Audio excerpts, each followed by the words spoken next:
Frank's got questions asked. Huh? I got a question.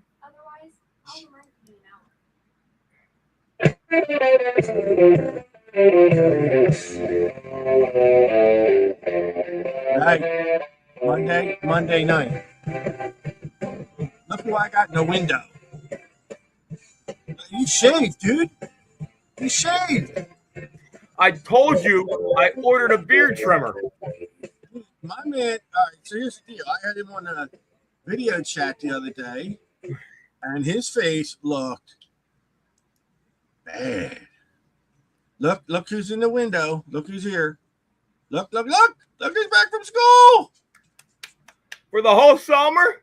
Awesome. Lil, are you back at the aquarium?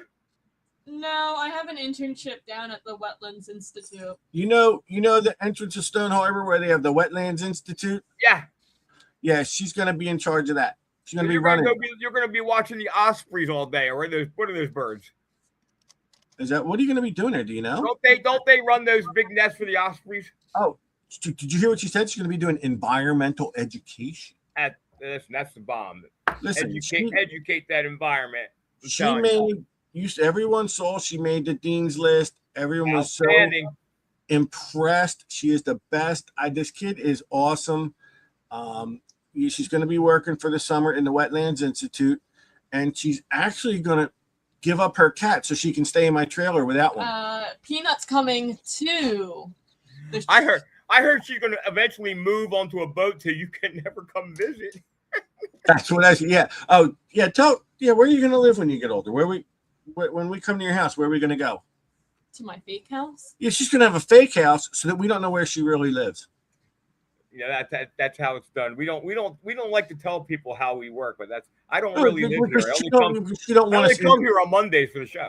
She don't want us in her house, but who? Oh, like she rules this house because it's my house. It's her house. Yeah. She didn't tell you, but you're not going to be living there when she's out of school. This girl, yeah, I know. But, all right, I have to get up, go back there. I got to grab a pill, take a pill, so but I can be really loopy while we're talking. Yeah, you are. Yeah, I think you OD'd on your medication. He's probably going to fall over. I'll die laughing if you fell. I haven't taken it yet. So, Lil, Steven, how's it feel to be home? Gabby's excited I'm home. And who is Gabby? My other cat child. Yeah, how many cats do you have in this house? 3. How many were you supposed to have? 3. 0. Yeah. 0. I remember. Lily thinks she's gonna get a cat in here. There ain't no cat coming in here. No cat. No. Okay. How many, Lily? You got 3 now? I love that it. he knows of. The 3rd one's a surprise for later. This is like the cat lady, man, like the cat lady. Well, in the house, we have our 3rd hoodlum tonight. This is like a hoodlum show. Mr. Kimmel, are you with us? Man, I'll tell you what, they'll let anybody in this place. Seriously. I know. We let her in, didn't we? I open it up we hit rock bottom once we let Princess in here.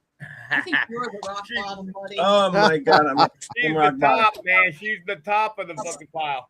I thought you had hit rock bottom when you sent me a message going, "Hey, what are you doing Monday?" No, you're one of our honored guests. Hey, Josh, the mailman can't make it on the show tonight. Can you pop on?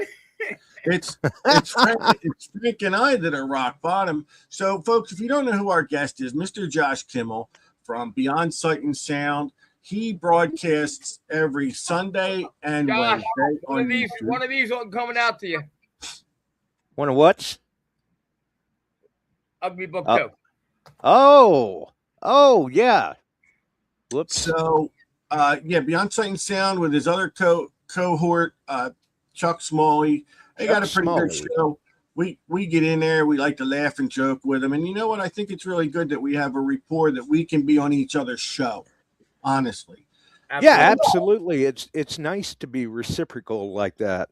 And that might segue me into a topic tonight that I want to spiral. You know what? I think I'm just going to get into it because spiral. That doesn't sound good. Yeah, I know. Well, here's the deal. Okay, is this going to be like a pirouette or? I want or a to. flush.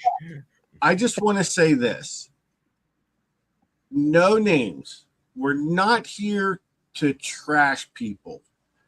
I want to talk about the impact of the internet on the metal detecting hobby, which it's kind of good and bad. It's a double-edged sword. Yeah, it's a double-edged sword. You named it as good as it can be, and we've seen it. It's been good. It can be bad, And it can be very bad. So I guess you should have brought You should have brought Andy on too. The four of us. That would have been a real barn burner tonight. So I guess the invention of the internet was probably started out with good intentions. I'm almost sorry I invented it. Seriously. You and Al Gore, I think, right? Yeah, me and Al. It was made for commerce, but it seems to have exploded and just kind of like setting off an atom bomb. It just keeps mushrooming and mushrooming. Yeah, it's a mecca for social media. I think it's a great thing. I get to see people I haven't seen for years, such as old classmates. I really like, I really like that. And to see some people, hey, I haven't seen you for years. It's great. You maybe would have never seen them again. And then there's the other side of the coin where I get to see people I haven't seen for years, and I was really trying not to. I really understand why you're going. Oh man. For every pro that we put out there, I'm sure there's 2 or 3 cons. Oh, then, yeah. What else is good is, you know what? You really do. You get to meet some good people out there on the internet. You get to meet people from other countries, other cultures, other this, other that. Josh, how did we meet? Did we have internet when we met? Were we in the early days? Was it a roadside men's room? Well, that's later. If you invented it, I must have showed up shortly after. So I'm sure everybody was happy. Hey, the internet, let's try this out. Let's do this. Oh, wow, check this out, what it can do, and blah, blah, blah, blah, blah. Then, like everything else, everything. When it starts off, when guys put years and years of work into the crap, and it comes out for the first time, people take it seriously. So there's a short time period that guys are like, they're into it. We understand what we can do, and oh my God, it's fantastic. And then not long after that is when you get X-rated sock puppets and crap. Let's not forget, not everybody had it at first. So now the more people that get on. Okay, so let's put it this way: I still have AOL, guys. So that's how long I've been. Yeah. So we're going to traverse this into the hobby of metal detecting, because I can tell you that, I knew nothing about metal detecting. And I guess, when I wanted to get into it, I guess it started on Facebook. I get on the Facebook. I want to talk metal detecting. And, I start seeing people from metal detecting and let's watch them broadcast. I guess there were broadcasts out there. I don't even think they were video broadcasts at the time. Here's the funny thing. So when I got into the hobby, there was no internet to go look at anything, and yet we you'd have to wait for the salesman to come around to the different stores and go to the stores to see what was out there. But we had groups of people getting together. How did we do it then? We got out and we talked about it. Clubs and meetings, but clubs and magazines. Yeah. But if it weren't for meeting you guys, I probably would have never known how to use a CTX 3030, because I would have never learned it. I was so inexperienced, and I had that machine in my hand. It was very useful. It was very useful. Well, especially that machine. I mean, that's exactly, yeah. Now, as the internet entered into society, like I said, it started out with the radio shows online. And the funny thing was, I don't know, you know what? I get on the internet, I get on Facebook, and the next thing you know, I'm listening to metal detecting shows from guys that are local to me, New Jersey. Yeah. Like, and not really much further away, you know. It's really weird. There's a show going on down there that is not very far from where I lived. Correct. I know. So we started out listening to that, and you know, and then I guess, you know, Facebook just explodes, and it's like a boulder rolling down, a snowball rolling down the hill, and gets bigger and bigger. Next thing you know, you got thousands of Facebook users. I can remember, well, Josh will remember too, because Josh and I both started off before there was video. We were doing the radio type show. Right.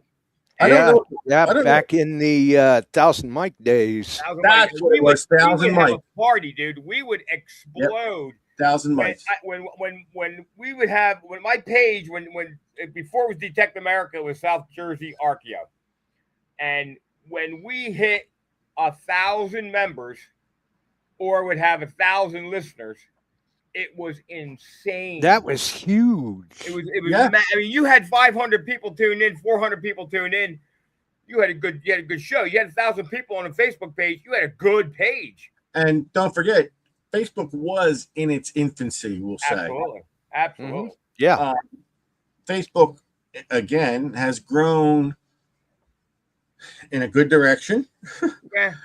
And in a bad direction. You know, as it's grown, it's been used for good. It's been used for bad. It is just, you know, it's a what would you call it? A necessary evil, maybe. You know, I mean, that's the thing, because you know what it is. Listen, Ugly Box, Ugly Gear. We are true blue internet. We were born and bred on the internet. If it wasn't for the internet, there would be none. We wouldn't have done what we've done. And there's a lot of businesses, small businesses, that survive and thrive on because of Facebook. Yeah, because of the digital marketplace. And then there's a lot of the dark side of them too over there. On there. Yeah. Facebook is like the dark web of social media. You can literally find anything. Yeah, for sure. I mean, and you forget Facebook. Now, if you want to find the dark side, then you don't have to travel far to find it. It's everywhere. Right, yeah. Facebook, it's passe. People, you know, the younger generation, they don't do Facebook anymore. It's they call us boomers because we're baby boomers. And we're the ones all over Facebook. You don't see young kids out here doing this as much. And even, I don't know where they've all gone. Okay. They're all hooked on Snapchat and Instagram and TikTok. Let's put it this way, Steve. I mean, if I do a video, which I haven't done in a long time, but if I do a video and I throw that video on Facebook, I'll get a bunch of viewers. I mean, maybe you get 100. Maybe on a good day I'll get 300 viewers. Right. I put a video on TikTok, and it was literally a picture of my dog. That's all it was. A single picture of my dog that got 9,000 views. Yeah, so, you know what? I mean, and automatically you've got 40,000 followers. Exactly. I had started watching TikTok, and I kind of liked it at first, and then I'm like, this is like some of the stuff I was seeing on there. I'm going, are you kidding me? I'm watching, going, are you serious on what I'm seeing on TikTok? And I'm like, absolutely. I'm crazy. Like, you know, and like you said, Instagram. What was the other one? Snapchat. And there's probably, listen, people have probably moved Discord, on from that. If you're a little edgy and dark, you go to Discord. Yep. Discord, Threads, WhatsApp. Well, here's the cool thing. And why I still think, I'm not going to say the future, but the next generation of hot internet crap is going to be TikTok, is because I've got people who have contacted me through Facebook Messenger or whatever that have nothing to do with metal detecting, and yet They see what we're doing. They see what my new buddy there, Eli, Steve. They see what we got, what we're doing, and now you're interested. So you're reaching a group of people that may have never had contact with metal detecting. I also think TikTok is honestly more worldwide than Facebook. Yeah, I believe it. See, I also think that Facebook controls everything you see. Yeah. Okay. Yeah. Algorithms, they're going to feed you. They're going to feed you this, and that's Animal Farm, baby, Big Brother. I think that's why we don't have many other countries coming on my feed. We'll say. Right. My feed is strictly like the U.S. If you think about it, people in the U.S. doing whatever the hell they're doing, and that's a fact. They do control that. That's part of the algorithm. When you get on TikTok and you start scrolling, I'll tell you what, it's probably 90% other countries compared to anything in the U.S. Yep, absolutely. Yeah, it does seem like the U.S. is a minority on TikTok. Yeah, I think you're right. Yeah.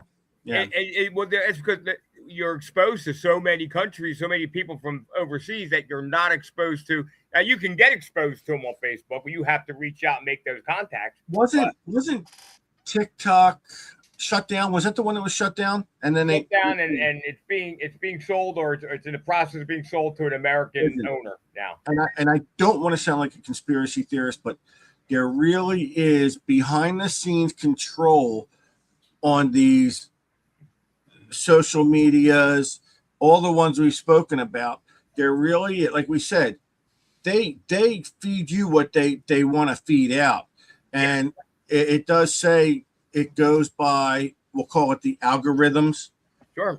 Next thing, and don't forget, we all look at their, what do we call, terms of agreement, that what's it called? Yeah, right. But wait, so they want you to agree to their terms, okay? And I will bet you there's probably one or two idiots out there in this whole world that probably have read it. It's 1,000 pages. 99.5% of the users just click agree, continue. And they don't know what they're agreeing to, but you allow that company to access your microphone. Oh, listen. And let me tell you the joke now. The joke around this house now is that if we want to remember something to pick up at the store, we'll just turn to the TV and say, yo, remind me I got to pick up spaghetti. And tomorrow I'll have 19 spaghetti commercials on. Right. Next thing you know, it's showing up on TV. It's showing up in your Facebook feed. They're going to tell you, well, you need to allow us to access your microphone so you can speak on the app. They're not going to tell you that, we can listen to you. Listen, me and Celeste, about a month ago or so, when was it? We asked Alexa, her, do you listen to us when we're not talking to you? And her answer was yes. And she tells you now. Listening after you say my wake word. Right. And they use it. And she tells you they use it for sales. Absolutely. But you're right. Somewhere along the line, we agreed to it. Absolutely. Oh, we all agreed to it. And you never know what else you're agreeing to in those terms. So they wholeheartedly, definitely. She just responded saying, yes, I do listen to you. Yeah, she listens, and she's probably sick of listening to you. Well, we have long conversations, me and Alexa. That's another thing. So then now we progress into YouTube, where everyone can be a star. At first it was Facebook Live, and we're only on YouTube because Facebook Live shut us down for some reason. I'd rather be on Facebook Live. Facebook Live was great. It was great. It was easy. I don't understand their thinking. And now, yeah. So the reason why we've lost a lot of viewers is because we just went from Facebook Live to YouTube and didn't really try to connect the two. Exactly. We didn't. Exactly. The only people that know the people we told on Facebook. So now we've got everyone with a cell phone wants to be a YouTube sensation. And I do. I watch a lot of metal detecting videos, as I'm sure other people do, and people watch the TV shows. People are all into the treasure hunting shows, and I'm gonna, like I said, I'm gonna try not to say them many names. We are definitely not going to trash people. I don't want to see anyone in the chat using anybody's names. That this guy's an idiot, that guy's an idiot, because you know what? We're idiots. Okay. We are self-proclaimed idiots. I just think it's unique. But I'm a published idiot. Jesus Christ. See, you know, you were going to be my example for the bad part of YouTube tonight, but you wound up showing up. So everyone is now able to get on their soapbox, give their opinions, and you know, you got to really filter what you see on the internet with like every topic. Just as an example, you could be doing a show like this and nonchalantly be watching Celeste eat her dinner behind me. And not even know it. Right, Celeste? What is she eating? She's eating some delicious spaghetti and meatballs. Was it out of a can? No, it was not. Okay. All right. Actually, Eli, my buddy, well, I'll talk about Eli later, but Eli had brought down, he came to visit. We did a class, an ugly box class, and he brought down some steaks and some insanely delicious ground beef from cows that apparently his mother and father raised or something like that. Okay. I'm good with that. So good. So sounds like somebody fired up the Blackstone. And we were going to, but we couldn't because my truck was parked too close to it. He was parked behind me, so we had to cook him in the house. Oh, I made the mistake of letting you talk. I know. Listen. Sorry. I told you should have let me take my pills before I came on the show, baby. Yeah, I know. So you can find anything on the internet, number one. But YouTube can be a very useful tool. And it can be very useful for tools. It can be very useful for tools to broadcast, we'll say. Well, see, and here's the thing. Social media is a platform for everyone, but that does not, however, mean that everyone should use it. Exactly. Yeah. And in the old days when you had to have a license to operate a CB radio in your car, maybe we should go back to that for broadcasting live on YouTube. Now, we have been broadcasting for how many freaking years now, Frank? 14. I don't know why I'm still doing this. Because listen, actually, yeah. I got my two dogs, the year we started. So we're in our 14th year. So well, good. At least that mystery has been solved because Tam was asking me, "How long you been doing this?" And I'm like, I don't know if that includes 1,000 mics though, Josh. And the show has outlived your dogs.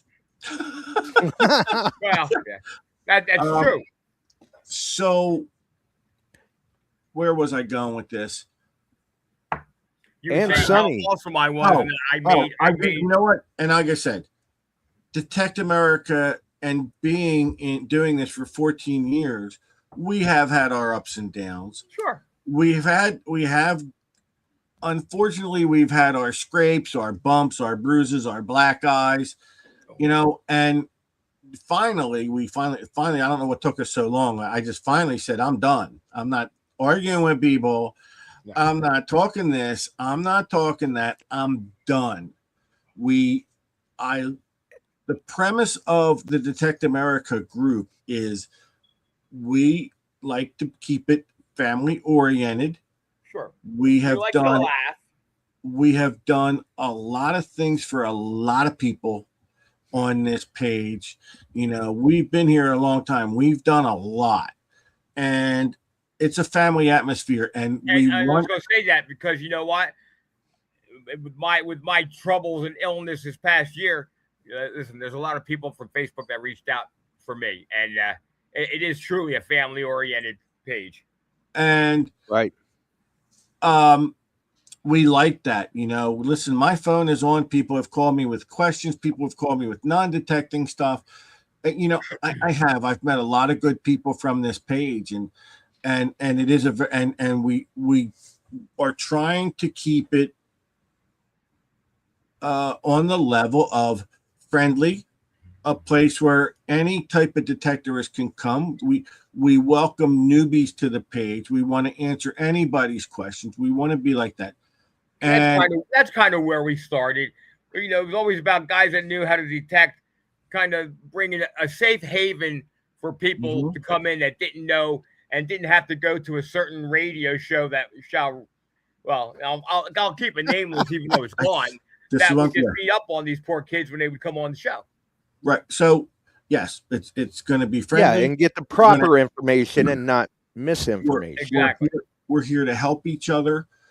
And another thing is we need to support each other. Yeah. Okay. We are very, very supportive of our military, our veterans. Absolutely. Our first responders. Any branch of the military, our first responders. Absolutely. I agree. And we are all one on this page. No one is. Look. I am. What's it say? Oh, yep. Soldiers Freedom Outdoor. And I am no better than anyone else on this page. I hope no one. Well, that's for sure. You know, I hope no one thinks our panel on here has, you know, oh, he thinks he's great and this and that, because we never proclaim that. And I don't think we ever give that aura. And I'm hoping that we don't. No, exactly. And the thing that it gets mistaken, though, is the fact that we have said this, and it's not just us. A lot of times it's people that we bring on. Our information that we spew out among the masses is nothing more than our experiences. And they're not always right. And we've been called out on them, and it's fine. We're wrong. But we've been doing it. I mean, collectively around the table tonight, there's 100 years of metal detecting. I mean, good God. Right. And we have vowed to do our best to put the best information out there, get some really good guests. We don't want, and so far I haven't heard of anybody getting scammed on our page. No. From anybody posting stuff and this and that. And there's been a couple that we caught and pulled off. The products, if you're going to advertise your product, you're not going to advertise your product on our page without our say so, or without our knowledge of it, or any one of our well-respected members. And the same with any hunts. So we do have a credo that we kind of, you know, we live by, that we want to do as best we can for our members. Exactly. Yeah. A diligence. In the old days, and we don't do this anymore, but in the old days, and it's the fact, if you had a product and you wanted to come on our show and advertise it, I would ask the person for two free ones. Not that we wanted free ones, because they would both be given away, but I wanted one new to give away and then one that we could test and then give away. Nothing that we weren't keeping them for ourselves. We will welcome anybody who wants to advertise on our page, wants to promote a hunt, but we need to be sure before it goes from me to this screen. We need to be sure. And, you know, I've been trying to get the best guests as possible, but what a lot of people don't know is a lot of guests get filtered out. They don't know about some of the ones I talk to, and I'm like, just don't, you know. Absolutely, that's happened a lot. Yeah. I can't, you know, and I don't guess that we were gung ho about having on, and then it's like, well, maybe. Yeah, and I don't throw that out there very often. I don't say, hey, I talked to a guest and it didn't work out. But honestly, we've had the same thing where, you know, I'll be talking to somebody about, hey, we'd like to get you on the show, and then something gets said in conversation or whatever where it's like, well, this is starting to throw some red flags. So you have to have pre-interviews. Yeah, I've done a lot of pre-interviews. Yeah. Because Josh, you've been doing this a while, and you know, you get a lot of guests out there, and you know, Now, listen, I know I've had a couple of guests on here that are tough to manage. I'm going to use the words tough to manage. Yeah. Listen, I can remember lots of shows that would end, and then there'd be an instant phone call between me and Josh about how the show went. Yeah. It's bad enough I got to deal with Frank on this show, but some of these guests have actually been worse than him. But then there's very decent guests that you can't manage, but it's okay because we just bring them on and we turn them loose. Oh my God! Some of the guests, we've had are great people that I really, really am so glad that we've had them on, and I like to continue having them on. But I do find, how do I put it? I find that the hardest ones to deal with are the YouTube broadcasters, because I've sent a lot of messengers to YouTube users and asked them to be on the show, and they don't answer me. Nope. They don't seem like, like they want to just be on their own soapbox. That's right. And do their own proclaiming and you gotta remember something, man. When we started this show, even before with 1,000 mics and everything, we used to abide by the old radio rules for a long time. There was no foul language. If there was, we tried to stop it. We really did kind of abide by the old radio rules, even though we didn't have to. And this generation never had that experience. They were turned loose on a platform that anything freaking goes. Pretty much anything goes. So they never understood the constraints that we didn't have them, but we lived by them. We used to run our show by them. Oh, if they only heard the conversations we had before the show, they'd be like, Steve, Sometimes they would be more interesting than the show. Some of the people that really know me out there are like, how does he not curse during this whole show? And I know I've slipped sometimes, but listen, we try, but this is what we're trying to do. We're trying to bring you the best information. Listen, I've heard F-bombs being dropped on CNN now, so it's okay. We're not doing bad. But like I said, I don't really know what people are watching out there, and I'm watching. I really like. How do I put it? All right, so I've been watching one where a person is on the beach, and he's comparing detectors, and it's kind of what you'd want to see when you want to know about your machine. Right. And this guy's honestly, he's got and a lot of people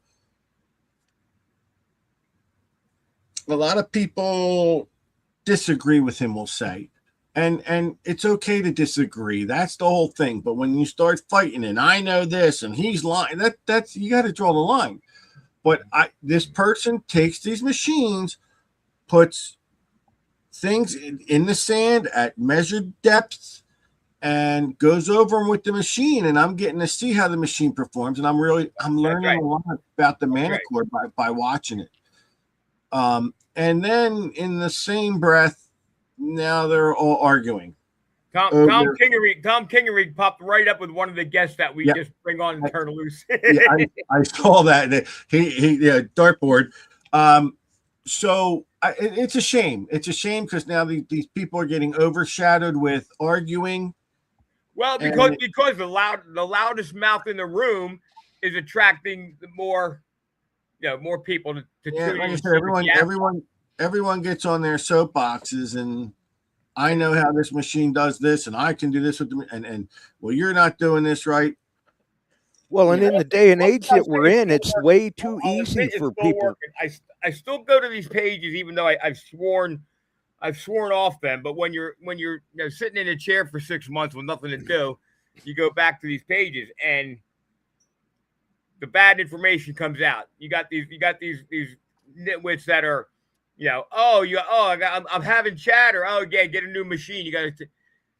What happens when you come in on these pages and you try to educate, not try to be an a-hole. You educate.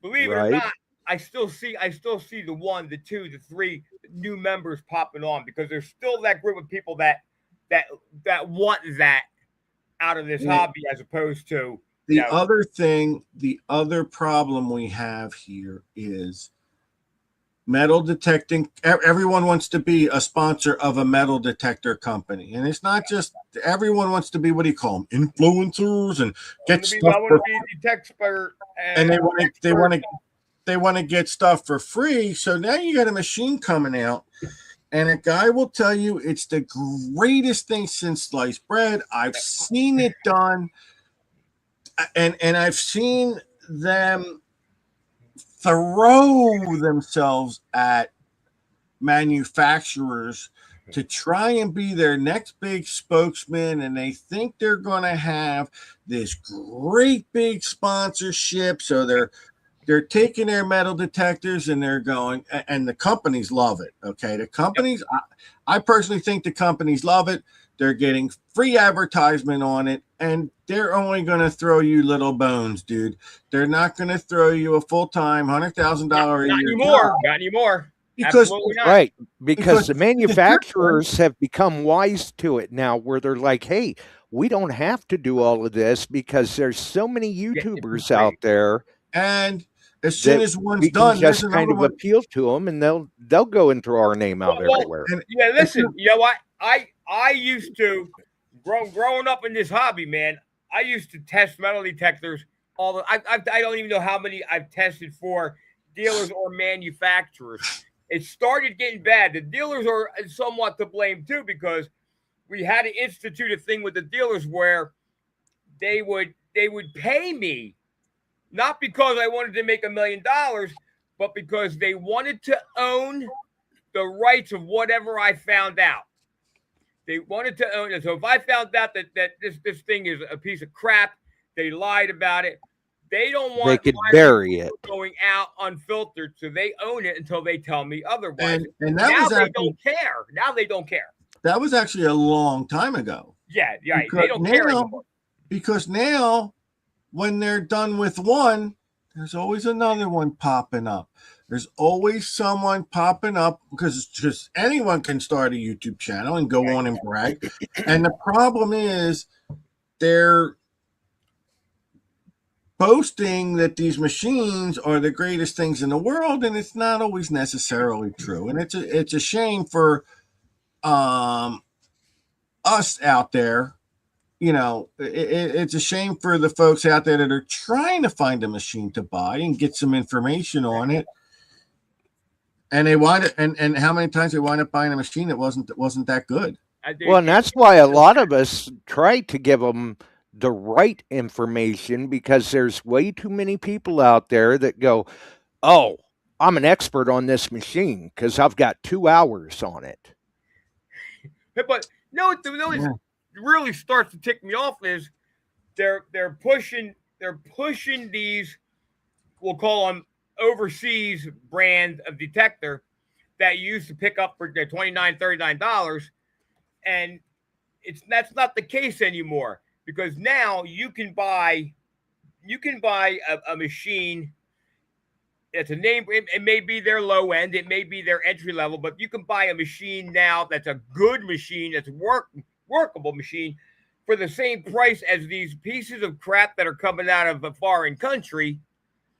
But yet these guys are pushing the hell out of that, and it's hurting the hobby. These guys are getting this machine like, oh, they're either going to give up on it, or they're going to have to go out and spend a ton more money to get something that actually works, because you have too many of these know-nothings promoting themselves as professors of metal detecting.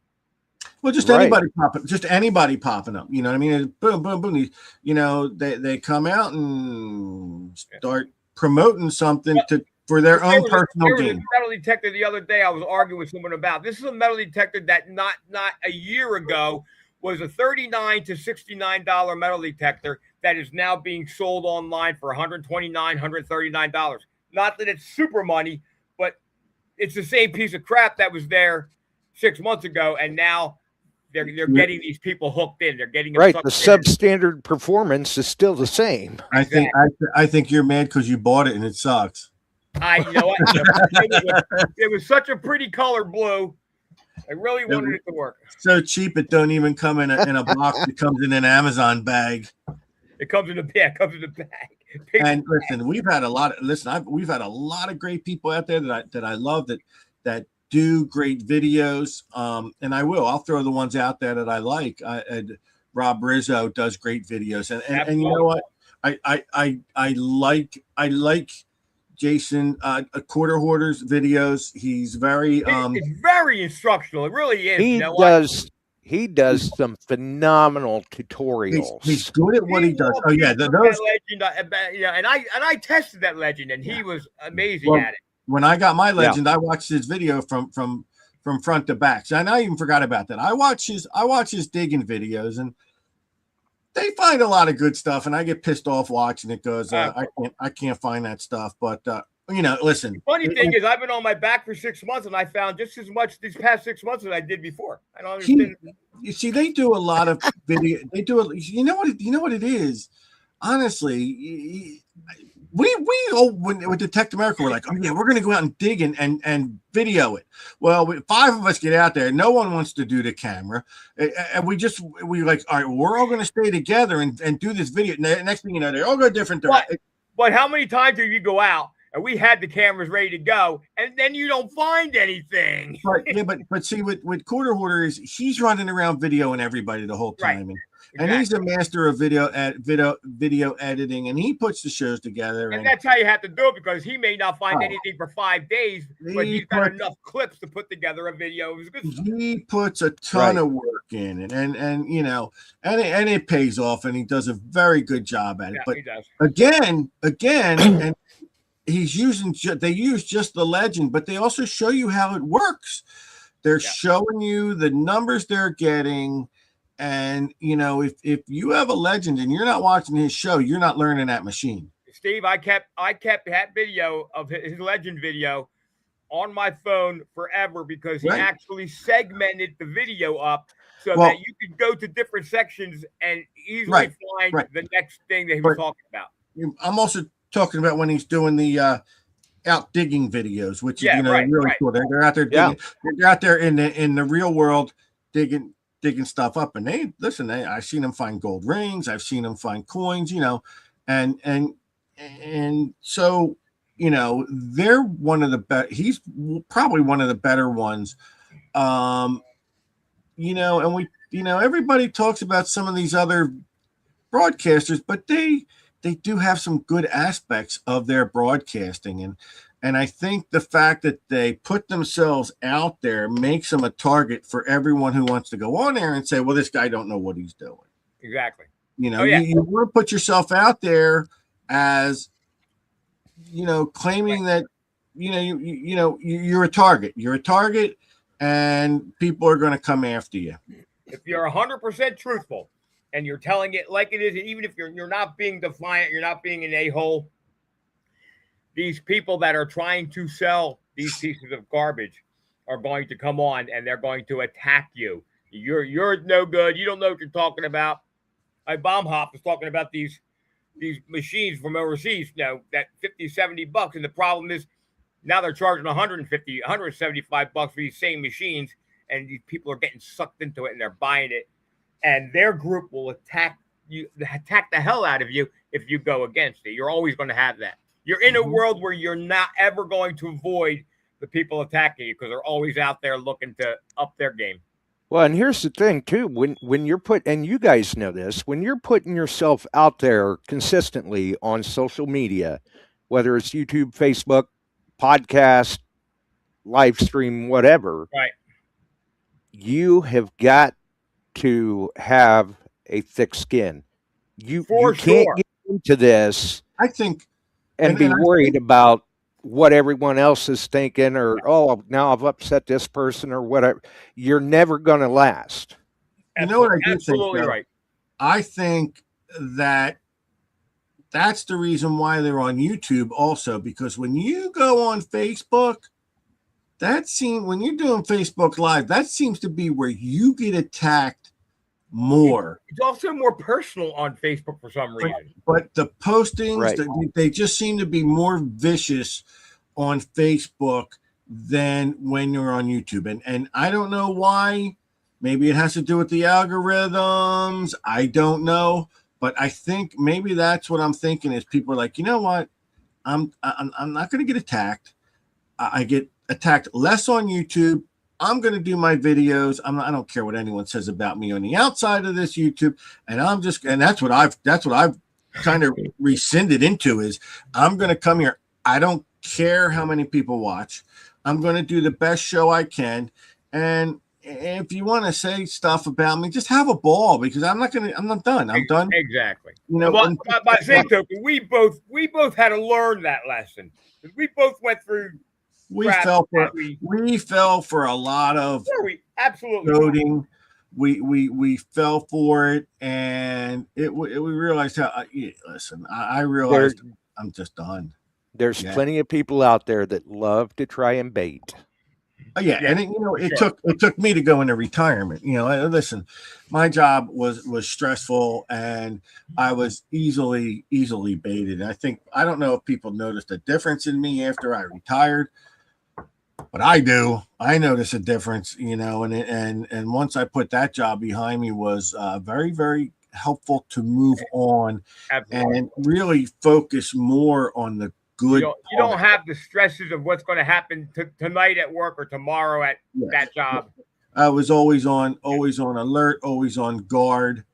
And yet I was able to curb that. And now, you know what? I brush it off. I come here and I have our great friends on here that I appreciate. And this, Speaking of retirees, there's Team Lynch just signed on. Yeah, I saw them. Yeah, and guys, they're doing some really good videos. Another group. They do nice videos. I love watching their videos. Yeah, they were out. They went to the Come Out Swinging and the ECDR, which I wish I could have. Yeah, that's right. You had missed that one. Wish could have got to both of them. I really do. And just things I had a work commitment for the Come Out Swinging, and the ECDR fell through, but their videos were really good. Their videos are nice. They're another family oriented, nice, good videos. Exactly, because they are good family people. They're family oriented, and I think it's great that Kathy allows Tim to go with her to do these detective stuff. Yeah, and I mean, I don't know why. She's been carrying him for a long, long time, and I guess you know what? She just can't let go. But they are two of the nice. Roger, that's my pet peeve too, brother. I hate it when they just say, "Any problem you've got, buy a new machine." I'm answering a chat question. And that's what I like. I really like people who are down to earth, straightforward, and just friendly. And Tim and Kathy, are very good role models in this field. And they are. So, I saw, the ECR seated high. I didn't even know about that one. But it was nice what they did. I think it was $14,000 they raised for Rebecca's homestead. Nice. Which is a very great foundation. And that was good too. I'm sorry, what foundation was it? Rebecca's homestead. Oh yeah, okay. Yeah, sweet young lady. And then Robert Tyson was on here. They did their hunt for a charity. I just can't remember offhand. Another great group of people out there putting on those hunts. Yeah. And just And we got our personal hunt, for Soldiers Freedom Outdoor, the Florida hunt. You can't listen, but moving forward, at least for a while, the hunts aren't going to be what they were because the sponsors just aren't there. But you're not going to get a better group of people to dig with. But I'm gonna make a prediction. They will all come running back because this is not the first time, guys. Eventually, they're going to understand that the real people that are out there swinging and willing to fork out $1,000 or more for their machine is worth coming out to these hunts. So it's going to die off for a while, but it'll come back. You watch. So Tim Lynn said that Come Out Swinging was for their historical society, and that's right. I remember. Listen, my memory's getting bad, but yeah, they were about to. Oh, they got a new roof for the historical society, and it's just great. Well, that's cool. That's a good idea, Don. Except that we're never privy to all the hunts that are going on. So. But we come out here and we verbally tell you the ones listen, I'm not afraid to put my vouchers out for people. And you know what? I honestly don't think we've been wrong. I don't think we've. Yeah. Listen, I mean, we talk about all the ones that we know, but I've been to a couple. Nothing is ever Josh's way that have been, and anything that Josh and Chuck are behind. They're always really good hunts. They're always really nice people and good causes. And you know what? Speaking of Chuck, he does the trip to Alaska, and we know that that's a very nice event. We don't have to go to that one because we've talked to so many people that have done it. We know it's a nice experience. I don't have to go get eaten by a bear. I believe it's a good hunt. I think the bear would spit you out pretty quickly. Maybe. I'll tell you what. Though, Frank, you may be safe because even in your condition, all we got to do is go along together, and I'm sure you can outrun me. I don't know. It'd be close. Scott McClory's talking about digging the heartland, KG and Rainier. Oh, that's another thing. Yeah, detecting the heartland. Somebody send me a reminder tomorrow night because KG and Rainier are coming on. They're doing a broadcast. I can't forget that. I want to watch that, and I know it's going to happen. They're going on with Rob, right? Are they? I don't know.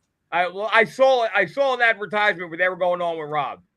I don't know if that's the one tomorrow night or not.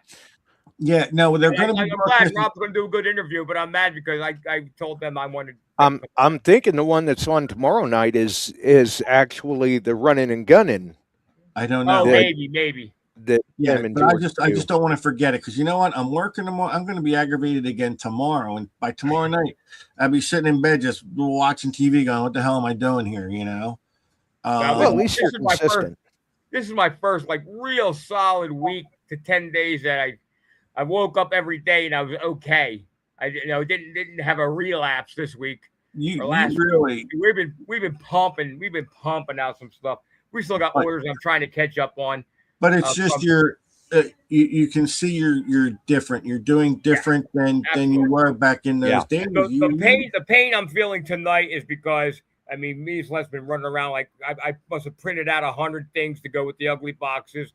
I've got ugly boxes stacking up. And I'm gonna mention it now. I kind of expanded the manufacturing. He's been on our show, Eli Langford. Eli came down for a week, went through the ugly box in detail, and Eli is also building. So God forbid something happens where I can't work this week. My back went out again. I think that's good, and I think it was even planned before your back went bad. Let's put it this way: it was always planned that we always knew that we should expand because, believe it or not, we get more. I mean, we're in our I don't know how many years on. I've been building them almost since we've been here of some kind. We get more orders than is capable for me to get out in a timely manner. Plus, I've got dealers now that are on these Walmart sites and on these Kohl's sites, and they're selling through there too. And these guys are big guys. I need 5. I need them tomorrow. So but what I'm saying is, you were planning on having Eli come down, and then your back went out that just put you out of service. Yeah. Oh yeah, They've always talked about having and possibly expanding out, manufacturing. And hopefully now you can get in a little bit of groove. We always knew your production line sucked. Our production line was me. It was always the second. You were always blaming it on the second guy in the production line. You know what? I've got Celeste involved, man. She's getting her first lessons with the 3D printer this week. She's putting together all the accessory packs, which is one of the pain in the ass things to do. It's you build, then you got to put together the accessory packs. So we were stockpiling the accessories today, and so it should be a smooth run through Christmas. And like I said, if I drop out, it doesn't mean that everything stops now. So well, right. Well, you got to get back and give it. Like I said, it's glad you've got someone on board. You always tried to get me to make those things, and I was like, I know. He came down 3 days. He was building them. I didn't know. There's no way I can't do that stuff. I told you it wasn't hard. I don't care about. I don't. That's boring to me. No. Yeah, I don't solder shit. Stuff. No, I couldn't do it. I can't do it. No. And the ugly book too. The ugly book too. Eli was very instrumental in that, and I think Eli saved my butt. I mean, he took it from. I mean, thank God, Celeste did the initial editing and got it to a point where we were almost ready, and then I got sick. And then Eli came in and said, because he's done it before, because let me take it apart and let me do it and edit it. And it came out great. And we're going to wind up ordering round 2 very soon. I also want to throw this out there. Relic Roundup. Oh, yeah. Butch, Debbie, and Jeff. Jeff Lupert hates me. Every time from now on, I'm going to say Butch, Debbie, and the guy that hates me. And best wishes out to Butch. Yeah, I've been trying to call the guy. He had a shoulder replacement. He can't answer the phone. He had a shoulder replaced. He can answer the phone. For me, he can. He has a shoulder replacement. And the only time I found out about it was the night before he was going to the hospital. I could have maybe given him some insight. You know what? Not even joking. I thought about that too. He should have talked to you. I don't understand it, but let me tell you, I was just going to go in this about my shoulder because some people have said I'm giving out the wrong advice. All right. So years ago, I had a guy who lived across the street from me. He was an anesthesiologist. He says to me, he goes, if you get your shoulder done, he says, what you want to do is you want to get what's called a pain ball. Right. And it's medicine that they put like an IV line into your shoulder. Okay. You have to go to Camden to get that. Oh, that's an 8-ball. Never mind. So they insert that in your shoulder, and this delivers pain medication for 3 days. You take it home. After 3 days, you pull it out. So I'm like, oh, I'm getting one of them, right? I want one. I don't care what I want one of them. So the day I went in for my surgery, the anesthesiologist comes in. And he goes, all right, we're going to give you a nerve block. And they give everybody a nerve block. And the problem with the nerve block is it lasts 24 hours. Oh, nerve block. Okay. Yeah, so, they're not as grand as they sound. Block, no, they're perfect. You move your arm and stuff? Yeah. It just feels the pain. It's a pain block. And they work. You don't feel anything. But after that 24 hours, you're in solid. Then you feel like a truck hit you. So I say to the anesthesiologist, I go, I want a paintball. Why would you not offer your patients the best alternative to manage pain after you get your shoulder chopped apart and put back together, right? I agree. I hate to tell you this. They chopped the top part, they saw the top part of your shoulder off, okay? Yep. So it's like it was a new invention in this world. It's like, oh, that's a good idea. I'm like, you're damn right it is. When I went home, Mike Baumhoff, Butch is like 112 years old. He doesn't know about speakerphones. I was in no pain. And let me tell you something. I was sitting there, right? About a day after my surgery, I'm sitting there, and all of a sudden, I feel this pain coming on. And I'm like, oh my God, this is it. I'm doomed. This is the pain just got excruciating. For some reason, I found the line that was from my paintball kinked. Kinked? It was kinked, right? Yeah. I undo it, and I actually felt it inject into my arm, and no pain. I had no pain during my recovery from that paintball. And my recovery wasn't great because I still ice. I mean, my body was swollen. Oh, I'm sure. You're literally cutting through a limb, man. You're cutting through bone. They're banging and chopping. Listen. And the doctor even wrote in his report, I was 33% harder to work on. So you know they're in there. Why, just because of your physical size? Or yeah, because of my size, yeah. And listen, my recovery was super. I hate to say it. And then I was going online because I was on this shoulder replacement page. And believe me, it's kind of scary. People get scared. And I was out there going, ask your anesthesiologist for a painball, ask for a painball, ask for a painball. I never got one person that said, oh, I got one and it was great. People were like, well, you can't. You're anesthesiologist. I keep asking the guy on the corner. He won't give me one. Listen, I took no pain meds. I didn't take that. That's the shit, dude, right there. That's what it's all about. I took one thinking I was going to maybe need it coming up, and it made me instantly sick, instantly twisted my intestines, and I was like, thank God I didn't have to take them. Right. So, and you did. You seem to have bounced back very quickly from that. So 2 weeks after my surgery, right? Mike Baumhoff, PM me after the show, but I want to ask you a question about that. Listen, the first week is hell. I had to sleep in a recliner, which I can't do. I couldn't sleep in my bed. It was aggravating. After the first week, I kind of made my way back into my bed, made it a little better. After I went to see the doctor on the second week, and I go, Doc, I feel great. I'm moving my arm. I'm like, this is great. I'm like, yeah, you do great. Blah, blah, blah. I'm like, I go, can I go metal detecting? He says, no. Give it more. The next day, I was metal detecting. The next day, I was on a beach metal detecting. And then what's even better was about months later, I went to the doctor. He goes, you still keeping up with your PT? I said, PT, what's that? Sure. He goes, you're not doing PT? Physical therapy? I went, Doc, I did it once, and I ain't ever did it a second time. He goes, what are you, nuts? I go, exactly. I don't think I'm going back. I said, you did such a great job. I said, I don't need it. I don't need it. And then I was like, you know what? Because I didn't think I was going to be able to go back to work. I said, you know what, Doc? I'm going back to work. And he looks at me and goes, don't you F up my shoulder. That's exactly, it was his exact words. It was a riot. You know, when I did my knee, they had to fix the torn ligament in my knee. I came home that day. Oh, same way. Oh man, it feels so good. And I'm walking around, and people are like, "Don't do it." I said, "It doesn't hurt. It doesn't hurt." And it wore off. Yeah. Well, then I sat down on the couch, and I see the blood starting to come out of the freaking thing. So just because it doesn't hurt, don't take Steve's advice. Recover properly. No, don't take your advice. You're the one with the hard head. Yeah, I know. Yeah. So, all right, we're gonna wrap this up. 9:00, time to go over and well, I don't know if they're having relic. Why didn't they ask me to be on in Butch's place? It's my Alexa's reminding me to take a pill.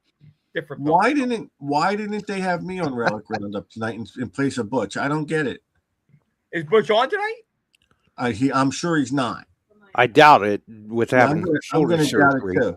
When did he have it actually done? Today or yesterday? 3 days ago or something. Like I don't know. Yeah, like Monday. He should rub some dirt on it, walk it off. He should be fine. Right? Yeah, it's possible. So, stranger things. Josh, what do you got lined up for Wednesday night? Anything good? Oh, sometimes we never know what's going to happen. I think there was some talk about maybe a little giveaway. Listen, You know, Josh, there's a brand new book out everybody's talking about. I know. I got to get a hold of that guy and get him scheduled. But if you need toilet paper, The Ugly Book 2 is perfect. Well, actually, this one was a mistake that came my way. It's actually the same size as the old one, but for some reason, the first one came out this size. I actually really like this size. That got me through the last shortage. Remember when everybody was running out to the store to get toilet paper? When you see a new Ugly Book coming out, there's probably some kind of epidemic coming. Stock up. So, Josh, thank you for being on the show. You're awesome. Again, you'll be broadcasting Wednesday at 8, Sundays at 8 with our good friend Chuck Smalley. Yep. And one of these nights we might get that Ugly Book guy on to talk about the book. Absolutely. Well, you know me. Let me know because I won't be watching. He's going on vacation that week. Hey, dude. I told Josh, I said, Josh, I love your show. I said, but yeah, Steve's going, do it on a Sunday. Yeah, do it on a Sunday because next week, guys, I'm feeling better. I'm sitting in on the show again. My tolerating. So next week, I think I don't know what, but we got to give something away. So I think for the next 6 weeks you're on your own because I think you should have to do what I went through. I did what you went through. Stop it! You never did a show by yourself, dude. I did my evangelist routine last week. I'm gonna send you the pathetic Christmas episode that I did by myself. I did my evangelist routine last week for the second half of the show, and I don't know how many people really took that as a joke. I you know what? I didn't see it. No, you don't want it's no. I did see it. I went all when I got off the show. I left early. I had to go lay down. I went right to lay down. Josh, I'm still waiting for your donation. If you want to get into heaven, you got to send me all your money. All right, we'll come up with something next week, and we'll do a giveaway. Yeah, we'll see what happens. So, all right, Josh, let's say goodnight. You're the best. I appreciate it. Wait, look at this. Look at that. Spaghetti and meatballs. I'm ready. Good. Yeah, there you go. So Frank's dinner time. All right, Josh, buddy. We'll talk to you later. Josh, thanks, buddy. Yeah, thanks again. We'll see you guys. Good night. So he's good. He's good. Great to have him on. Absolutely, I love Josh. Josh has always been. And you sat for the whole hour. I didn't think you were going to make it 15 minutes. So you know what? I'm sore. I'm not. It's not the infection sore. I'm just sore. I did a lot of walking today, and it's time for me to stop now. That's all. I gotta. It's good that you know the difference, but it's also good that you're walking. You got to get stronger. Oh yeah, I'm walking like crazy. Yeah. All right, folks, we're out of here. We'll think of something for next week, but yeah, for sure. I'm gonna come up with something. I got to get out detecting. I've been working so much, I can't even detect. Me too. I can't wait for beach. I need beach season. I need a new metal detector. I need a new metal detector. All right, buddy. I'm getting you out of here, and I'm just going to shut it down. All right, good night, guys.